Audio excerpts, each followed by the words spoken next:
What's up guys, welcome back to Grafting Dragon Fruit. It's Richard, and in this video tonight I'm going to be showing you guys how to store dragon fruit pollen properly. So I get a lot of questions asked in my comments saying, Richard, I've been storing my pollen and I've been using it to pollinate my self-sterile dragon fruits, but they're still aborting. And the only reason I can think of why it would abort is because maybe the pollen wasn't compatible with your self-sterile variety, or two, the pollen wasn't stored correctly. And when you don't store it correctly, the viability of the pollen can actually go down and not work even if it's compatible. So tonight, I'm gonna show you guys the whole process of how to do it correctly. So that way, when it's time to pollinate your stale dragon fruit, you guys will have 100% success. All right, guys? So this is my Robles red seedling that I've been growing. I know it's a self-sterile variety because when I tried to use its own pollen, it did not set the fruit.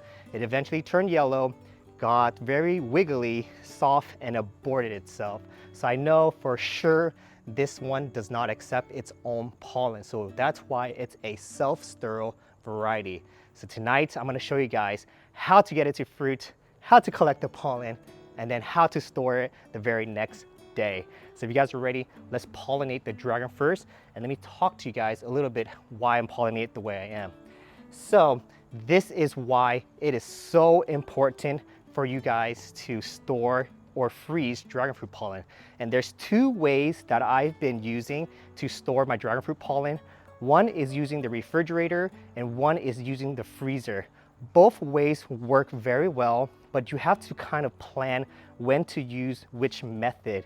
If you have a dragon fruit that's gonna be blooming in the next 30 days, I kind of just refrigerate them.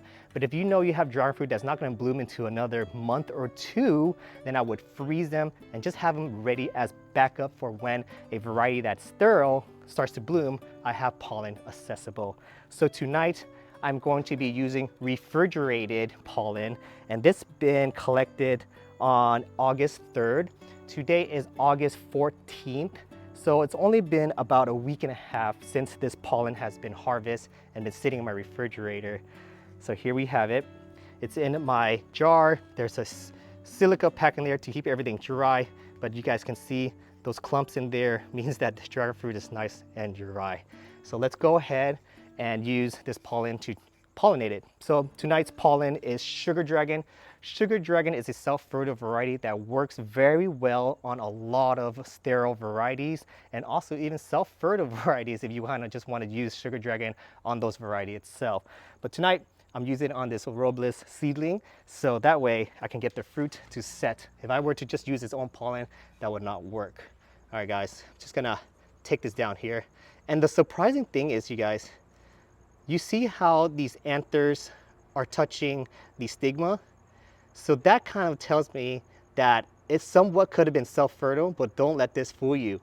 It did not set the fruit when I used its pollen. Even though it's touching the stigma, doesn't technically mean that it's being fertilized. So we're gonna help it out by giving it the Sugar Dragon pollen tonight. So let's go ahead, pollinate this, and then we're gonna go to our collecting pollen process and how to store it. So that way you guys can have it ready, just like me. So here's the Sugar Dragon. We're gonna go right into the stigma, just like that. And I have a lot of pollen here, so it doesn't hurt to over pollinate it. So I'm gonna cake this stigma out just to increase my chances, you guys, and make sure it's well pollinated.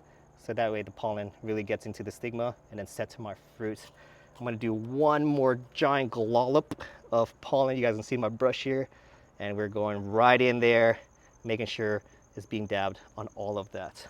Okay, so what I just did right now, guys, was I cross-pollinated this Robles red seedling with Sugar Dragon pollen, so that way it can set its fruit, because the pollen that it has does not work. So we can't get fruit from its pollen. So that's why we had to do what we did right now by using stored pollen. All right, guys, enough of the stored pollen. Let's actually teach you guys how to get the stored pollen. So there's two methods that I use to get the pollen, and I might have to use this stepping stool if you're not tall enough or your dragon fruit blooms very high like this. It's nice to have these stepping stools so you can actually see everything, and sometimes you don't get all these branches poking at you. But here is a mini vacuum, mini keyboard vacuum that collects pollen very well. So if you're lazy or you don't have a bowl and you already have this laying around, this works great too. But if you don't have this, you can get it in my description. It's in my Amazon affiliate store. So you can find this for about 20 bucks on Amazon. It's a steal and it works great. But if you just want to save money and you don't want to use a vacuum, you can use a stainless steel bowl just like this and the opposite end of your brush that you use to pollinate. So I'll show you guys how to do this one first and then use the vacuum to suck up all of the other pollen that I didn't get a chance to get into my bowl. All right, so here I go. Just gonna get up here. First step, guys, is to get the petals to kind of move out of your way. And you're gonna take your silver bowl and get it right in there, okay? So all of these anthers here, these little yellow sacs, are actually what carries all the pollen. And all you have to do is lightly knock at those, and you can see in my bowl, it's starting to collect all of that pollen right in there. And another thing I like to do is after I shake it like that, I'll hold the petals and the bowl at the same time, and I do a shake like this to get the rest of it in. And voila, you guys can see now I have the Robles Red seedling pollen here that I can save, so when I do need a pollen source of a different variety, I can go to this one and use it because it's available. So I'm going to show you guys now how to collect it with the mini keyboard vacuum, and this by far has been the quickest and easiest way for me to collect pollen. All you have to do is power it on. You guys hear all that power. You're gonna go right into, I hold the base like this, and then I really go around and get in there. And this way I can go really deep in there and get everything at the bottom base as well. And anything that fell to the petals, I can pick that right up. Okay. And that's all that is, you guys. It's very fast with this. It's nice, clean, and it keeps everything in one area. So let me show you guys where the pollen is in here. So it gets sucked to the middle here, and then it just falls into this canister. And what I do is, once I collect them, I will now get the rest in here, slap it all in. You see that's falling off. Whatever I have in here, go ahead and knock it in. And just like that, all of it fell in. And now I'm loaded with dragon fruit pollen. All right, so that's the first step. Collect your dragon fruit pollen right as the flower opens at night. It's about 8:20 p.m. right now. And it's best to collect your pollen right as the flower open, because that's when it has the most viability, and you know the moisture hasn't made contact with it yet, because once the morning comes, the heat rises and the moisture in the air comes, and sometimes it can get into the pollen, so your drying process might take a little longer. So to be sure that you are drying out your pollen correctly, collect it at night as soon as your flower opens. That could be at 8 or 9 p.m. Whenever you do, it could be even 12 a.m. if you get home too late. Collect that pollen, put it in a silver stainless bowl. Now we're gonna go inside and then show you guys how to dry this out to store it the very next day. I'm inside now. I took the Robles Red seeding pollen that I just collected outside into my house, and I already pollinated, so I know that it's nice and pollinated with a different pollen. So this one is gonna be used for a different time. So the whole point of me saving this pollen and storing it is so when I have another sterile variety that can't accept its own pollen, I have a different pollen source now that I can use to cross-pollinate it and make sure that that fruit sets into a successful dragon fruit. So I have it here in my silver stainless bowl.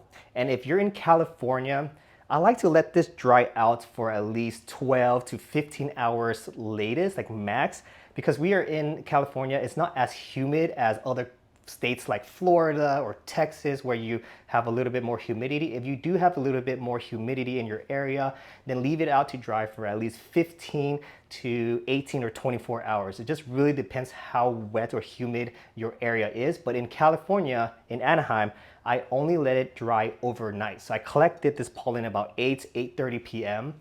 The next morning, about 8:30 a.m., I'm gonna go ahead and store this into my little plastic container.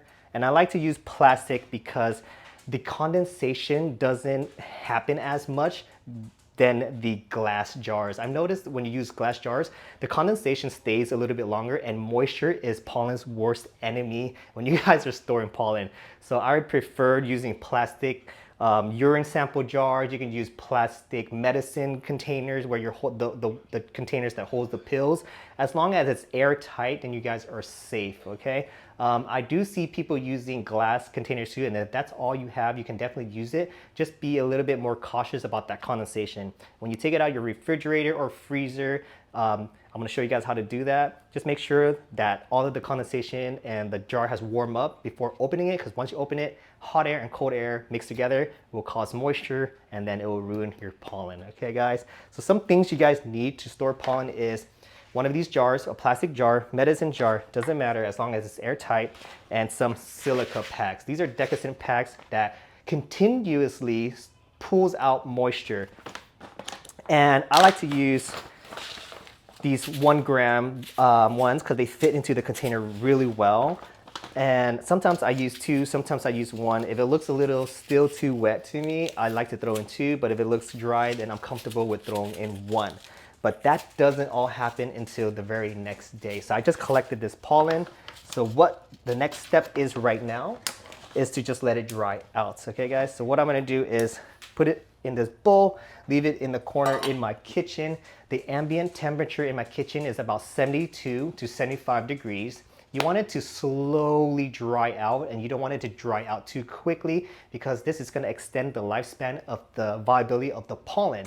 When it dries out too quickly, it still may work, but its strength might not be as strong as if you were to just dry it out slowly. So the temperature of 70 to 75 Fahrenheit is a great starting point for it to dry out. And if you guys, don't have an area that's cool, you can just maybe put it in an area that has a cooler temperature, so that way it can continuously dry out, okay guys?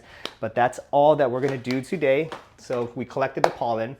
We have it in our stainless steel bowl, and I didn't really talk about why it's in a stainless steel bowl because once the pollen dries, it sticks very well. It gets sticky because it's dried, and if it's in a stainless steel bowl, if you shake it just a little bit with enough strength, it's gonna release itself and you can put it into your container a lot easier. So stainless steel bowl is what I recommend, okay guys? If you use plastic, it kind of sticks to it, and the pollen they're static, and then it just sticks to the bowl a lot more. So since I'm in California, I'm gonna leave this here to dry overnight, and I'll come back at 8:30 a.m. and show you guys the 2 methods I use to store my dragon fruit pollen. It is 8:30 a.m. the very next day. So I've collected this pollen last night. I've left it on my kitchen counter to dry at an ambient temperature of 70 to 75 degrees. So I'm gonna show you guys what it looks like when it's dried. So yesterday, if you guys notice, I would be able to move this pollen very easily and it would swish all over the bowl. But today, if I tip it over, nothing is coming out. So that's a really good indicator that the pollen is now dry. So how I'm gonna take it out and store it is I'm gonna use here a stainless steel spoon. I got 2 containers to show you guys 2 different methods on how to store this pollen. One is to freeze and one is to refrigerate, so you can use if you need it right away, or you have one that's gonna bloom in the next few months, then you can store it like freezing, okay? All right, so if you guys have all of your supplies ready, then I'm gonna show you guys how to do that. And it's important to have a vacuum sealer, so when you guys are doing the freezing method, it's gonna keep it from getting the frost and condensation inside the pollen. And like I tell you guys every time, moisture is pollen's worst enemy, okay?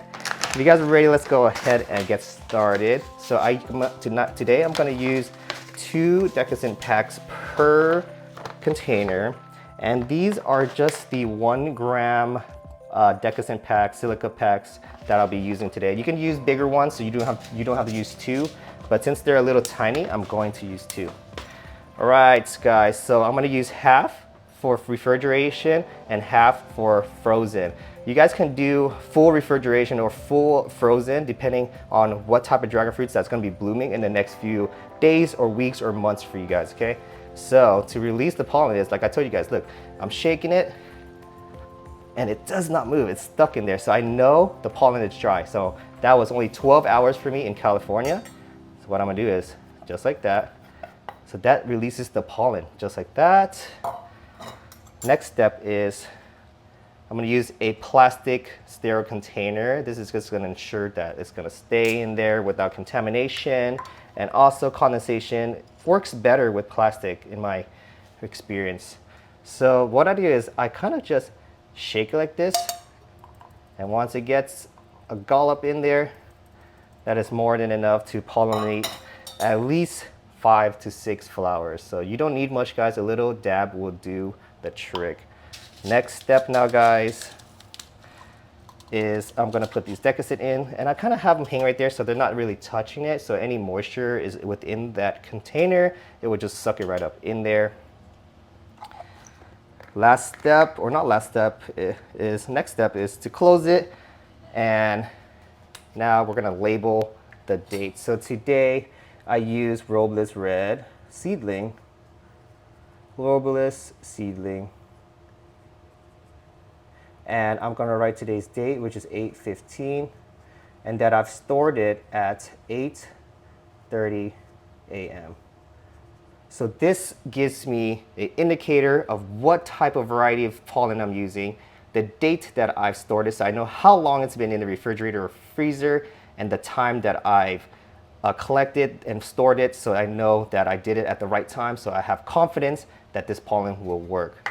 Okay, so we're gonna use this one to put in the refrigerator, and the refrigerated pollen lasts up to about 21 days. So if you know you're gonna pollinate dragon fruit within 21 days, you can leave this in the refrigerator, and once it's ready, you can take it right out and use it right away. You don't have to let it warm up. Once it's in the refrigerator and you pull it out, you can make, a lot of times I hold it like this until it warms up within my hand, and then I go out and I pollinate it right away. So this one, you don't have to wait too long to get it ready to pollinate your self-sterile or to cross-pollinate a dragon fruit, even if you're trying to do a breeding or create a new hybrid dragon fruit. So this is how you store it in the refrigerator. Now, I'm gonna show you guys how to store it in the freezer. And this method I do early in the season because my sugar dragon always blooms first, and all of my varieties don't even have buds yet. So I need to wait at least another month or two. So I freeze them for them to be ready when my other self-sterile variety starts to bloom. Then I can use frozen pollen and have pollen ready and available versus, you know, hoping that a flower would bloom the same night. So now I'm gonna show you guys how to freeze your pollen. And if you guys keep practicing it, you guys will know what works for you, how long to wait, and it's just error and trial. There's no one magic number that is great for storing pollen. I think the drying process is the hardest part. So if it's humid, maybe dry it out a little longer. If you're in my weather, 12 hours to 15 hours has been doing great for me. All right, so now we are gonna put our decussate packs in here. We're gonna close this tight, nice and tight. We're gonna label this again. Robles seedling, and today is 8/15, and we're storing this at 8:30 a.m. All of this data helps a lot because it's gonna narrow down how to improve your pollen collecting process. If it doesn't work for you at this time, try drying it out a little longer. So if it doesn't work at 8:30 and you're still getting fails, try 9:30, try 10:30. Just keep having different times until you figure out that one time dries it out all the way for you, and then all of a sudden, all of your pollinations become successful, and then that's your magic number. So pay attention to that. That's why I do all of these little notes, so that way when I store pollen, I see what works, I see what doesn't work, and I try something a little different to improve the storing process. Okay guys, so that's a little tip to you guys. All right, so the last step is if you're gonna freeze it, we're gonna go ahead and vacuum seal this.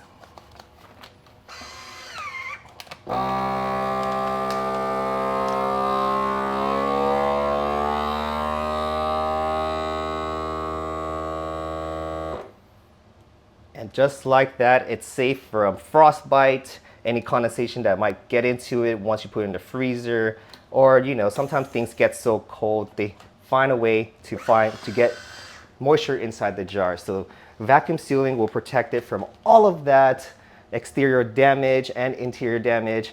And I use this to freeze meat, so I know it's gonna be safe. So vacuum sealing is a really good way to store your pollen. Okay, so now I have these two. One, this will last you about 21 and to 30 days is pushing it. I've had maybe viability at 30 days, but I've seen the consistency at from 1 to 21 days refrigerated. And frozen pollen, I've had luck all the way up to 8 months. So 6 to 8 months is your lifespan for freezing pollen. And when you refrigerate your pollen, it's good up to 21 to 30 days, but I would say 21 is like your sweet spot. All right, guys, so now all I have to do is put it where it needs to belong, and when I need it, that's when I'm gonna pull it out. So my fridge here is already filled with a lot of food. We have dragon fruits and everything. I like to use the veggie, and I'll move all of this and just put it in there, because if you're opening and closing your refrigerator a lot, the temperature changes, so you want to put it in a controlled area. So in a veggie drawer and set the humidity to medium. That's what I would do. And anytime you need it, you go to your refrigerator, pull it out, and you can use it right away. So if you have a dragon fruit that's gonna bloom in the next 5 days, 7 days, or even 20 days, you can use your refrigerated pollen. Now, let's say you just pollinated your last dragon fruit and you have a self-sterile variety that's gonna be popping up in the next month or a month and a half. This is when you'll use your frozen pollen. So if you know you're gonna have flowers or buds that's gonna be blooming later in the season and you have no pollen source, save your best self-fertile variety pollens, or even varieties that's compatible with those self-sterile. Hopefully you guys are writing on your branches so then you guys know which pollen works with which. So that way you can pull out the appropriate pollen to have a successful pollination cycle. All right, so this now goes into the freezer. And something like this, I always throw it all the way in the back, just in case, sometimes people get curious and they want to open the fridge or freezer to see what's in there to eat. So it's back there so it doesn't get all of that front heat, making it the condensation pop it and changing its temperature. Okay guys, so it's that easy. Once you guys learn how to store pollen correctly and properly, you guys are gonna see so much more success in your dragon fruit journey. And then you're gonna have all of these amazing fruits just like me, guys. This is Red Laverne, a self-sterile variety, but I've been pollinating it with sugar dragon pollen to get its fruits. So you guys can see they've been helping each other out in becoming successful fruits for me and your family to enjoy. All right, guys, that's how you guys store pollen. If you guys enjoyed this video and thought it was helpful, please give me a like. If you have any questions or any clarification needed about the pollen sources, I know it's a lot to take in and it can be very hard, but if you guys have questions, I'll try to clear that up as much as I can so that way you guys can understand it 100%, okay? All right, and if you guys have any of those comments, leave it in the comments below. And if you guys haven't subscribed to this channel yet, hit that subscribe button so that way you guys won't miss a single thing. And I'll see you guys in the next episode of Grafting Dragon Fruit. Peace.